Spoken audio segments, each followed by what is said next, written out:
it's evident to me that what you have here is a trail. And some of you walked it a little further back than others, and there's some, I think, Senior Airman Smith, you're probably the most current person on the trail. And that's what this is, and that's what I think service to our nation is we hand things off from one generation to the other, and clearly my generation benefits from those of you who served before us. We all benefit from your service as Americans, whether you served in wartime or whether you served in between conflicts and stood the watch during the Cold War, or whether you did both.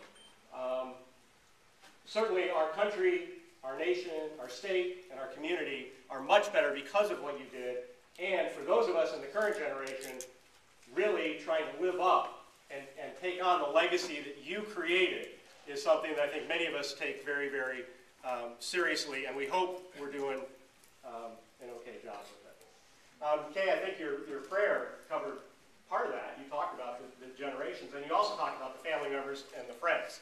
And that is also something that all of us who serve appreciate, all of you who recognize that service, but who also took care of our families, or were our families, took care of each other, or in some cases you were not probably taken care of as you should have been or supported, as were the military members. And this is also a good time.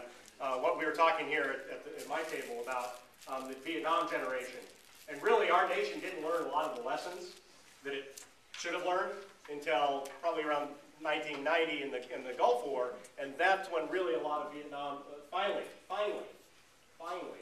a lot of the recognition that was way overdue and could never be made up for those who served in Vietnam, and how our nation sometimes treated you and learned those lessons. So certainly how I've been treated is